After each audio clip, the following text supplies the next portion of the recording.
Radar, tour de chauffe. Nos chroniqueurs se déboutonnent sur le vif. Merci une fois encore de nous retrouver. Merci de nous suivre aux quatre coins de la Guinée, précisément du côté de Kankan, ailleurs dans le monde. Nous sommes ensemble jusqu'à 11h. Ils sont dans leur position, les Miradors. Sekou, Basekou, bonjour. Oui, bonjour Mamadou Ouri Diallo, bonjour à tous. On vous revient tout à l'heure. Bonjour Akumba Diallo. Bonjour Mamadou Ouri, bonjour à nos chers auditeurs et téléspectateurs. Bonjour au triangle Sacré. NK. Ouais, NKK. Nyonso Moridou. Koyi. Komodou. Voilà. Et puis bonjour à Kumbia dans Gawal, bonjour à Dalen dans Labé, bonjour Bien. à Nono dans Kouroussa. Merci Akumba. Bonjour Emmanuel Milimono. Bonjour Mamadou Ouri, bonjour à Dabola, bonjour à Gekedou. Et bonjour à cette diaspora à laquelle je suis très attaché. Absolument. Je suis beaucoup d'ailleurs. Merci Emmanuel. Bonjour à Mohamed Kaba. Bonjour. Bonjour le philo-journaliste, bonjour aux auditeurs, bonjour aux téléspectateurs et bonjour à la paisible population de Madina à Kankan, sans oublier Dalako, sans oublier Balando, sans oublier Sanfina, sans oublier le village de ma grand-mère, mon Karfamourea natal. Et je n'oublie pas aussi Kofilani, je n'oublie pas aussi Dabadou. La liste est longue. Elle est très longue. Ibrahima Lincoln Souma, bonjour. Bonjour Ouri, bonjour à mon Lambani natal, bonjour à Gbasikolo, Almamia Kaloum, Almamia à Kaporo, bonjour chez Monamundoma à Nongo, bonjour à Samaya et bonjour à Kuntia ici à Koya. Ouri, rapidement, oui parce que je parle de Koya à Kuntia. Oui. À Kuntia, dans ma préfecture de Koya, les ordures de Kuntia magasin continuent pratiquement à créer des accidents. Au niveau de Kuntia magasin. Bien. Des ordures qui obstruent la circulation et qui aujourd'hui sont à l'origine de plusieurs accidents. Alors les journées civiques d'assainissement, je ne sais pas si elles vont s'intéresser à ce côté. Bien. Mais malheureusement c'est le seul pays où les ordures tuent et créent des accidents. Merci Lincoln pour cette alerte. De passage, Babé me dit que tu n'as pas de village, Lincoln. Provocation. C'est négri. Bonjour Talibé Bari, l'enfant de Mamou, de Koumi. Bonjour, bonjour à tous. Bonjour à Koubia, Bien. à Bassira, à Bassara, Oui. chez mes beaux-parents. Bien, merci. Bonjour, donc je parlais de Kankan. Bonjour à Kankan, bonjour à notre directeur général Abakar Diallo avec toute sa délégation de ce côté. Évidemment, pour les obsèques, vous vous rappelez de notre cher papa dont l'enterrement a eu lieu hier. Alors, Basekou, je vous reviens. On parle donc de la récupération des biens de l'État, 166 concessions visées à la SIG Madina. Effectivement, l'information nous a été remontée depuis avant-hier, après une longue pause dans cette vaste opération qui a été lancée par le CNRD, donc qui en a fait l'une de ses priorités. L'opération avait été interrompue après notamment plusieurs critiques, notamment concernant la forme, après les récupérations notamment des résidences privées de Seloudalen Diallo, de Sidia Touré, et donc il y a eu beaucoup donc de critiques notamment concernant la forme, et après donc il y a eu une longue pause. Alors l'opération a effectivement repris et on apprend que c'est la direction générale donc, du patrimoine bâti public qui a notifié des lettres de libération à tous les locataires des bâtiments administratifs à usage d'habitation dans les 5 communes de la capitale. Donc il s'agit en réalité pour les occupants de libérer les lieux plus tard, le 30 octobre. Et dans la commune de Matam, puisqu'on parle de la SIG, effectivement il s'agit de 166 donc, concessions qui sont concernés par cette opération. Et l'opération vise exclusivement, selon ce qu'on a appris, les fonctionnaires à faire valoir leurs droits à la retraite. Pour le moment, hier, nous avons envoyé un reporter sur place, en l'occurrence Sekou Diateya, donc qui s'est rendu là-bas. Malheureusement, les concernés n'ont pas voulu prendre la parole, mais on apprend que beaucoup ont effectivement reçu donc, des lettres de libération des 10 bâtiments à usage d'habitation. Maintenant, comment les concernés se sont installés? On apprend que certains ont passé donc des formes de bail avec l'État et qu'ils reverseraient donc de l'argent au niveau de la direction générale du patrimoine bâti public. Il y a ces catégories, mais il y a également d'autres qui se sont installés, qui ont même modifié, notamment donc qui ont fait des investissements assez importants sur ces bâtiments. Voilà, sur ces bâtiments. Bien. Donc il y a beaucoup de cadres de l'ancien régime, notamment qui ont fait des investissements de son côté. Certains sont en main avec la CRIEF, d'autres encore sont dans l'administration, qui logent donc de ce côté. Alors c'est pas une très bonne nouvelle là-bas, et on apprend que les concernés décideraient notamment de former donc une sorte d'association, de collectif, voilà, un collectif, de saisir, pour s'opposer notamment à cette décision. Mais on apprend de sources du côté du gouvernement, et bien qu'on est très déterminé, et que le 30 octobre, si tout va bien, les grosses machines donc de la direction générale du patrimoine bâti public vont rentrer, parce qu'il ne s'agit pas seulement de récupérer ces domaines, mais après, comme selon nos informations, c'est qu'on va les démolir pour certainement construire de nouvelles infrastructures à usage d'habitation, pour viabiliser, ou bien pour, en tout cas pour viabiliser comme ça a été dans d'autres cas. Donc pour le moment, la nouvelle n'est pas très bien accueillie du côté de la SIG Madina. Ça c'est clair. Cette nouvelle ne fait pas des heureux du côté de la SIG Madina.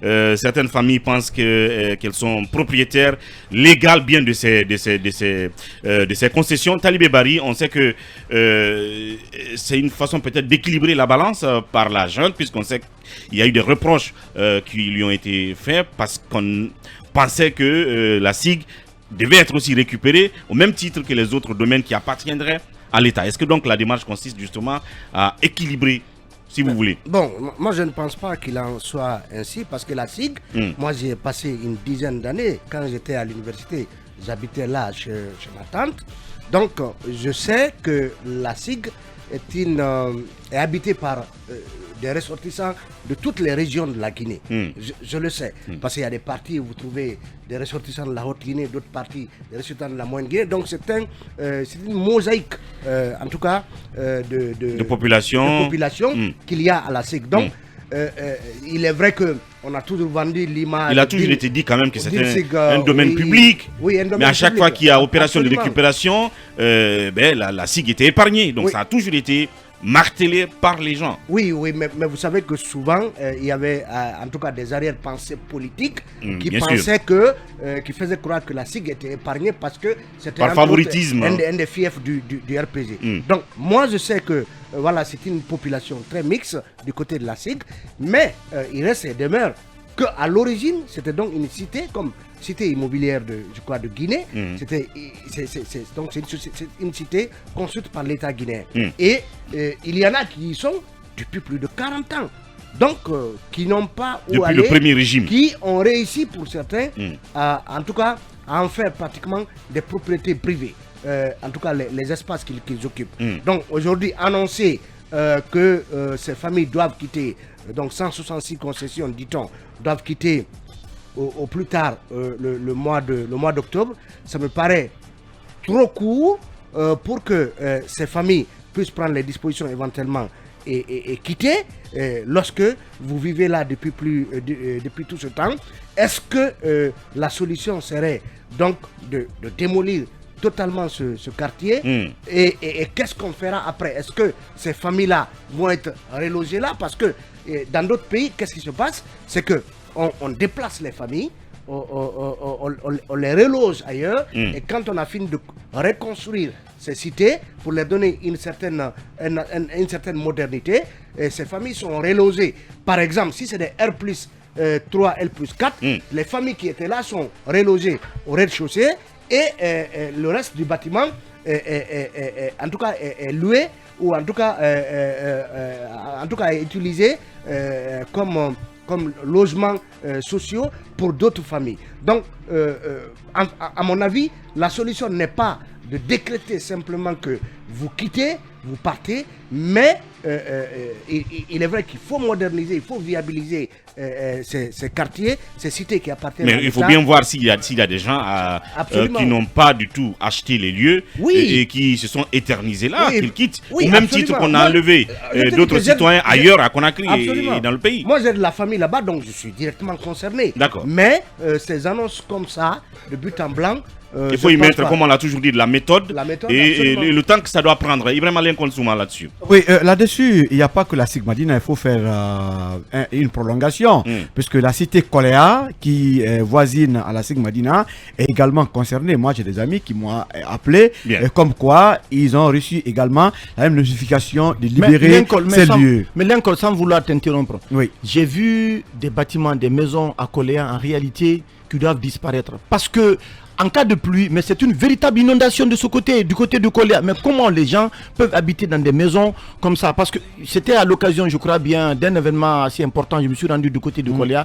Mais je pense ce quartier-là, en tout cas ce que j'ai vu tout près du cimetière, les maisons que nous avons vues là-bas en réalité doivent être complètement récupérées, rénovées, en tout cas s'il y a lieu. Mais je pense dans de telles conditions, il n'est pas très intelligent que les gens continuent Évidemment, d'habiter dans de telles maisons. Si ça appartient à l'État de toute façon, alors Koléa Cité et la SIG sont concernés. Mais il faut juste comprendre que nous sommes pratiquement l'un des rares pays où on ne parle pas de logements sociaux.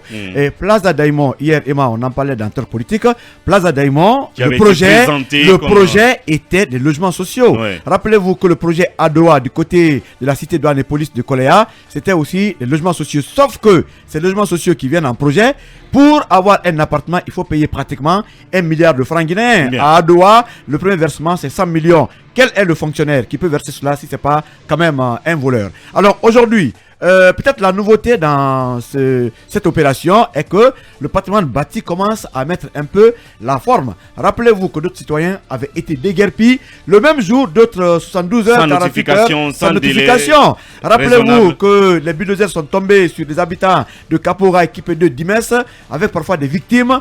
Aujourd'hui, c'est un changement puisque pratiquement la Sigmadina, les gens ont à peu près 3 mois pour se préparer. Mais c'est qu'on va suggérer... Soit pour justifier leur propriété des lieux, à fait, oui. Ou pour pouvoir quitter les lieux dans un temps raisonnable. Je ne pense pas que la justification va être un argument. Rappelez-vous que d'autres citoyens avaient des décrets, des papiers, tout ce qu'il faut, mais ils n'ont pas été épargnés. À la minière, ça a été le même cas. En espérant que la justice reste la boussole. Oui, mais pour le moment, la justice...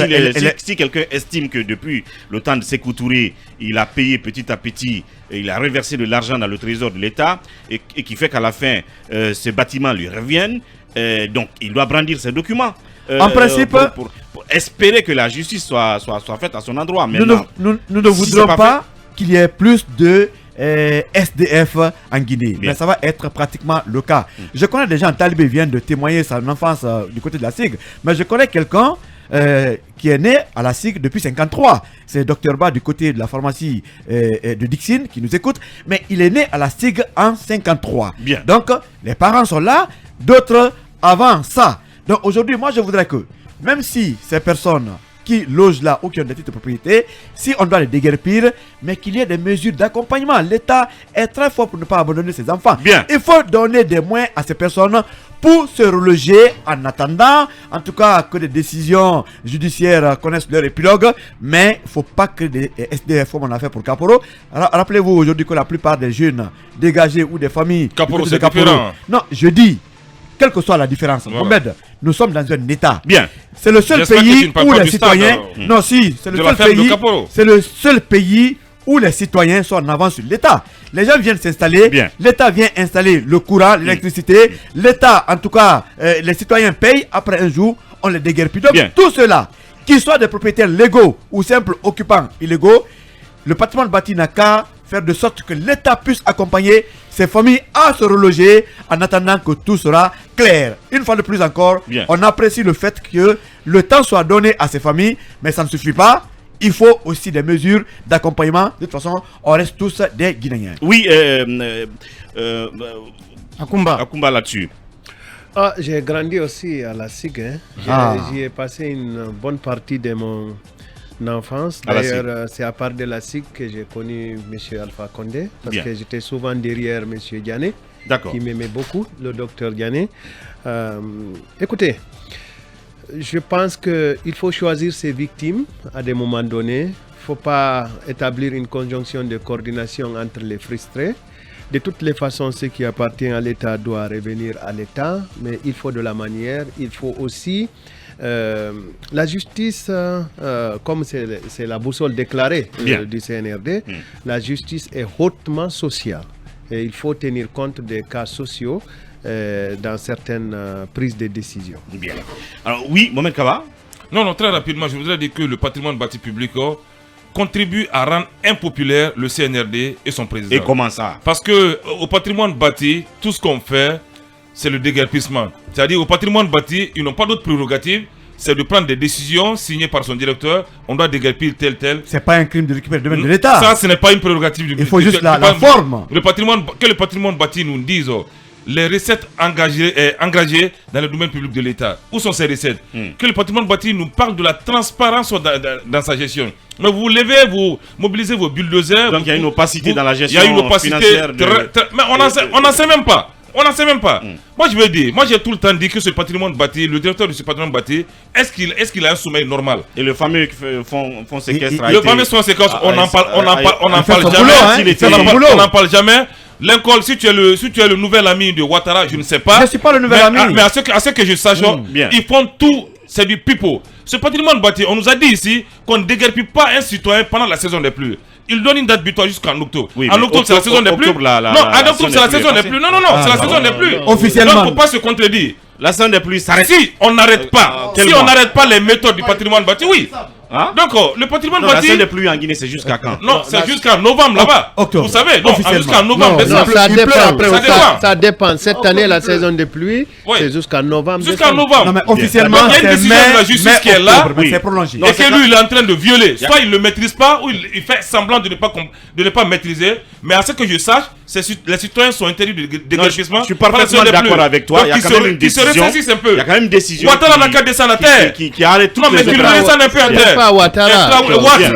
Ouattara ne fera rien sans l'accord du CNRD. Oui, mais qui... Laisse Ouattara tranquille. Non, mais ce que je veux dire, ce patrimoine bâti n'a rien à faire déguerpir les citoyens. Bien, merci Mohamed. Ils sont en train de rendre le CNRD impopulaire. Merci. En disant non, moi j'ai grandi ici, j'ai tel. On se bombe le torse parce que quoi? Parce qu'on a des relations au palais. C'est pas comme ça la République doit se gérer. Bien. Si vous continuez à créer des frustrés en Guinée, vous n'aurez que vos yeux pour pleurer. Bien. Parce que eux ils sont là, ils pensent qu'à leur famille, ils pensent qu'à leur poche. Pendant que les citoyens. À la SIG Madina, moi c'est le premier quartier pratiquement que j'ai connu à Conakry. Okay. Ma tante y vit jusqu'à présent, tout le monde connaît le célèbre café. Ah, c'est pourquoi tu es révolté. Le célèbre café de Kramo Sédou, tout le monde connaît où on joue au damier. Non, c'est pourquoi tu es révolté. Je ne suis pas révolté, mais je suis révolté contre les méthodes péotéro du patrimoine bâti. Bien. Là-bas, c'est pas du sérieux. Bien. Merci Mohamed Kaba. Emmanuel Milimouno. Bon, je ne vais pas revenir sur tout ce qui a été déjà dit, mais je pense que si on est à un niveau où l'État et les citoyens se chamaillent autour de maisons, c'est que quelque part l'État lui-même a échoué en réalité. Ou que quelqu'un n'a pas de travail. Non, j'estime, en ce qui me concerne à Kumba, si l'État et les citoyens doivent se tirailler 166 maisons, c'est que l'État n'a pas fait ce qu'il était censé faire. Bien.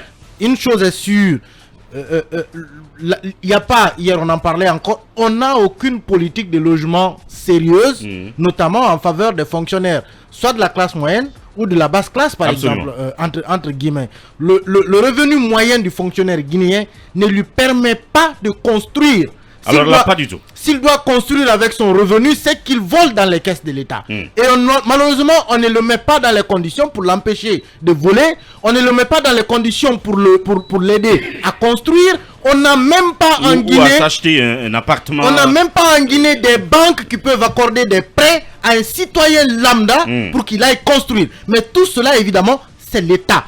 Vous allez dans les autres pays, au Mali tout près, ils ont des logements sociaux, mais des logements vraiment sociaux, occupés par le fonctionnaire moyen. Vous allez au Sénégal, ils ont les HLM, des logements occupés par des fonctionnaires moyens. En Guinée, qu'est-ce qu'on a? Depuis qu'on parle de logements sociaux, c'est Plaza Diamond. Si vous ne venez pas de Paris, de l'Australie ou des États-Unis, vous ne pouvez pas vous acheter un appartement à Plaza Diamond. Si vous n'êtes pas Pogba, de l'autre côté, la cité police ou la cité douane. Mais si vous n'êtes pas banquier, vous n'êtes pas douanier, vous n'êtes pas voleur, vous ne pouvez pas vous acheter des maisons là-bas. Comment est-ce qu'on peut continuer de manière ininterrompue à déguerpir simplement les citoyens sans se poser la question de savoir pourquoi les gens s'agrippent au logement de l'État, pourquoi les gens n'ont pas la possibilité de se construire une maison et comment faire en sorte que le fonctionnaire guinéen puisse être décemment logé avec son revenu ou au moins à travers des mécanismes d'accompagnement de financement. Depuis que le CNRD est là, pour l'instant, on n'en parle pas.